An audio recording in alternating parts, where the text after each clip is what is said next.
A respeito de votos, Moisés falou aos chefes das tribos dos filhos de Israel, dizendo: Esta é a palavra que o Senhor ordenou. Quando um homem fizer um voto ao Senhor ou juramento para obrigar-se a alguma abstinência, não violará a sua palavra, mas fará segundo tudo o que prometeu. Quando, porém, uma mulher fizer um voto ao Senhor ou se obrigar a alguma abstinência, estando na casa de seu pai na sua mocidade, e seu pai, sabendo do voto e da abstinência a que ela se obrigou, não lhe disser nada, todos os seus votos serão válidos. Terá de observar toda a abstinência a que se obrigou. Mas se o pai, no dia em que souber disso, o desaprovar, não será válido nenhum dos votos dela, nem lhe será preciso observar a abstinência a que se obrigou. O Senhor perdoará isso a ela, porque o pai se opôs. Porém, se ela casar, ainda sob seus votos, ou dito e refletido dos seus lábios, com que a si mesma obrigou, e seu marido, ouvindo-o, não disser nada no dia em que souber disso, serão válidos os votos dela, e ela terá de observar a abstinência a que se obrigou. Mas se seu marido a desaprovar no dia em que souber disso e anular o voto que estava sobre ela, bem como o dito e refletido dos seus lábios, com que a si mesma obrigou, o Senhor perdoará isso a ela. Quanto ao voto da viúva ou da divorciada, tudo com que se obrigar lhe será válido. Porém, se ela fez voto na casa de seu marido ou com juramento se obrigou a alguma abstinência, e seu marido o soube, mas não lhe disse nada e não desaprovou o que ela fez, todos os votos dela serão válidos. E ela terá de observar toda a abstinência a que se obrigou. Porém, se o marido anulou os votos no dia em que ficou sabendo tudo o que saiu dos lábios dela, quer dos seus votos, quer da abstinência a que se obrigou, não será válido. O marido dela anulou os votos, e o Senhor perdoará isso a ela. Todo voto e todo juramento com que ela se obrigou para se humilhar, seu marido pode confirmar ou anular. Porém, se o marido, dia após dia, não disser nada, então confirma todos os votos dela e tudo aquilo a que ela se obrigou, porque não disse nada no dia em que ficou sabendo. Porém, se ele anular os votos algum tempo depois de os ter ouvido, levará sobre si a iniquidade dela. São estes os estatutos que o Senhor ordenou a Moisés a respeito do marido e sua mulher, e a respeito do pai e sua filha moça, se ela estiver na casa de seu pai. A vitória sobre os midianitas. O Senhor disse a Moisés: Vingue os filhos de Israel dos midianitas. Depois disso você será reunido ao seu povo. Então Moisés falou ao povo, dizendo: Armem alguns de vocês para a guerra e que eles saiam contra os midianitas para fazerem a vingança do Senhor contra eles. Enviem à guerra 1000 homens de cada tribo entre todas as tribos de Israel. Assim, dos milhares de Israel foram mandados 1000 homens de cada tribo, 12.000 ao todo armados para a guerra. Moisés mandou-os para a guerra, 1000 de cada tribo, juntamente com Finéias, filho do sacerdote Eleazar, o qual levava consigo os utensílios sagrados e as trombetas para o toque de ataque. Eles atacaram os midianitas, como o Senhor havia ordenado a Moisés, e mataram todos os homens. Mataram, além dos que já haviam sido mortos, os reis dos midianitas, Evi, Requém, Zur, Ur e Rebá, 5 reis dos midianitas. Também mataram à espada Balaão, filho de Beor. Porém, os filhos de Israel levaram presas as mulheres dos midianitas e as suas crianças. Também levaram todos os seus animais, todo o seu gado e todos os seus bens. Queimaram todas as cidades em que os midianitas habitavam e todos os seus acampamentos. Pegaram todo o despojo e todos os prisioneiros, tanto de pessoas como de animais. Trouxeram a Moisés, ao sacerdote Eleazar e à congregação dos filhos de Israel os cativos, os prisioneiros e o despojo para o arraial, nas campinas de Moabe, junto do Jordão, na altura de Jericó. O tratamento dos cativos. Moisés, o sacerdote Eleazar e todos os chefes da congregação saíram a recebê-los fora do arraial. Moisés se indignou contra os oficiais do exército, capitães dos milhares e capitães das centenas, que vinham do campo de batalha. Moisés lhes disse: por que vocês deixaram viver todas as mulheres? Eis que estas, por conselho de Balaão, fizeram com que os filhos de Israel fossem infiéis ao Senhor, no caso de Peor. E assim houve uma praga no meio da congregação do Senhor. Agora, pois, matem dentre as crianças todas as do sexo masculino. Matem também todas as mulheres que já tiveram relações com algum homem, deitando-se com ele.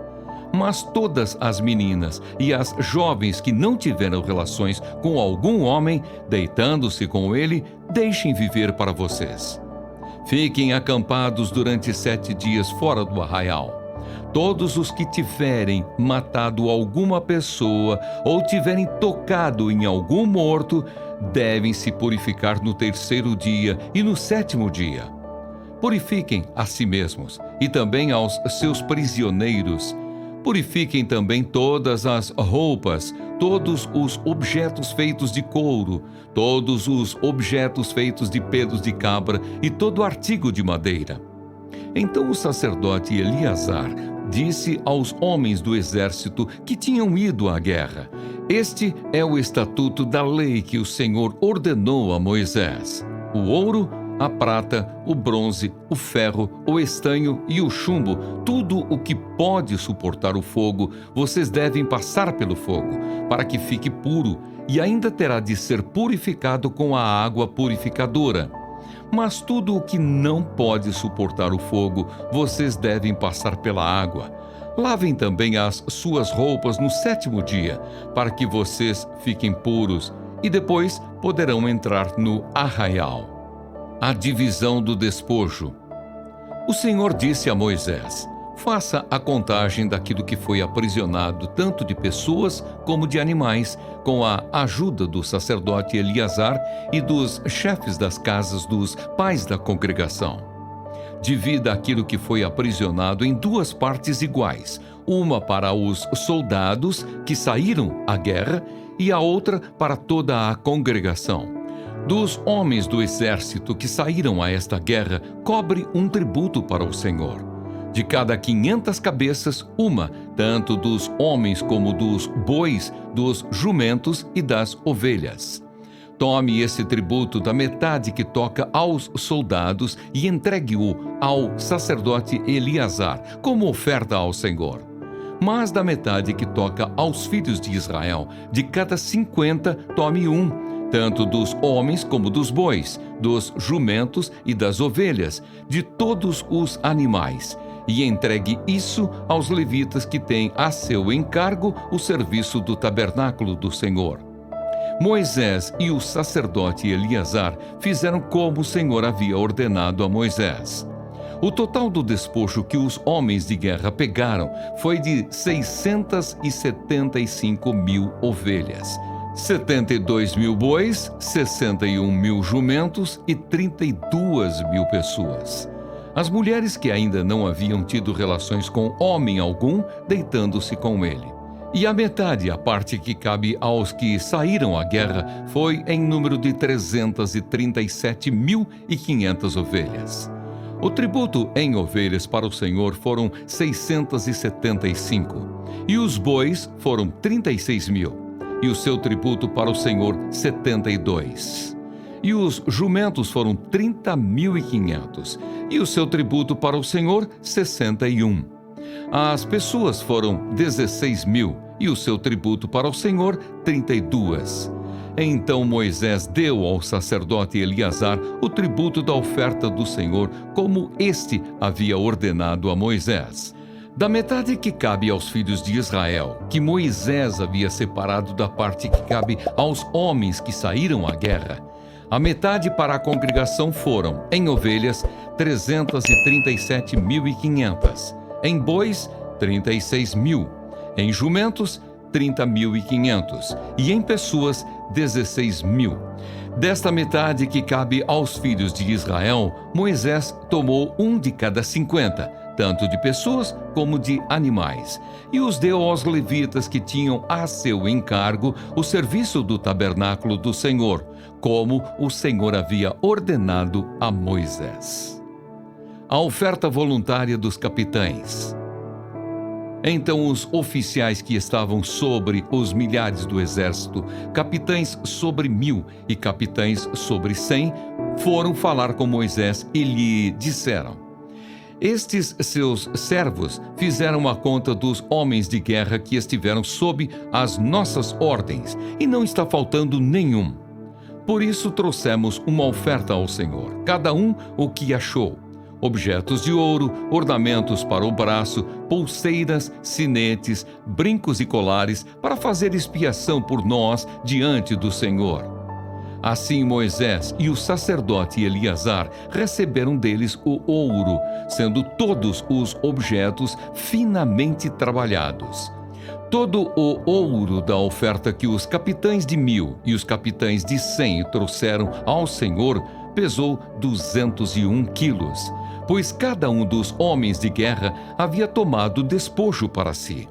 Moisés e o sacerdote Eleazar receberam o ouro dos capitães de 1.000 e dos capitães de 100, e o trouxeram à tenda do encontro como memorial para os filhos de Israel diante do Senhor. O ser humano nasce para o sofrimento. Grite agora para ver se há quem responda. E para qual dos santos anjos você se voltará? Porque a ira mata o insensato e a inveja destrói o tolo. Eu mesmo vi o insensato lançar raízes, mas logo declarei maldita a sua habitação. Os filhos dele estão longe do socorro, são espezinhados nos tribunais e não há quem os livre. A sua colheita, o faminto a devora, arrebatando até o que se encontra no meio de espinhos. E o sedento suga os seus bens, porque a aflição não vem do pó e o sofrimento não brota do chão. Mas o ser humano nasce para o sofrimento, como as faíscas das brasas voam para cima. Há esperança para os pobres. Quanto a mim, eu buscaria a Deus e a Ele entregaria a minha causa. Deus faz coisas grandes e insondáveis, maravilhas que não se podem enumerar. Faz chover sobre a terra e envia águas sobre os campos. Põe os abatidos num lugar alto e conduz os enlutados a um lugar seguro. Deus frustra os planos dos astutos para que não possam realizar seus projetos. Ele apanha os sábios na própria astúcia deles e o conselho dos que tramam não chega a vingar. De dia, eles encontram as trevas e ao meio-dia andam tateando como se fosse noite. Porém, Deus salva da espada que lhes sai da boca, salva os necessitados das mãos dos poderosos. Assim, há esperança para os pobres e a iniquidade tapa a sua própria boca. As mãos de Deus curam. Bem-aventurado é aquele a quem Deus disciplina, portanto, não despreze a disciplina do Todo-Poderoso, porque ele faz a ferida e ele mesmo a faz sarar. Ele fere e as suas mãos curam. De 6 angústias ele o livrará, e na 7ª o mal não tocará em você.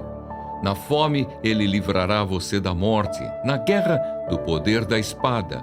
Você estará abrigado do açoite da língua, e quando vier a destruição, não ficará com medo. Da destruição e da fome você dará risada, e dos animais da terra não terá medo. Porque com as pedras do campo você fará aliança, e os animais selvagens viverão em paz com você. Saberá que a sua tenda está em paz, percorrerá as suas posses e não achará falta de nada. Saberá que a sua descendência se multiplicará e que a sua posteridade será como a erva da terra. Em robusta velhice você descerá à sepultura, como se recolhe o feixe de trigo no tempo certo. Veja bem, isto é o que investigamos, e assim é. Ouça e medite nisso para o seu bem.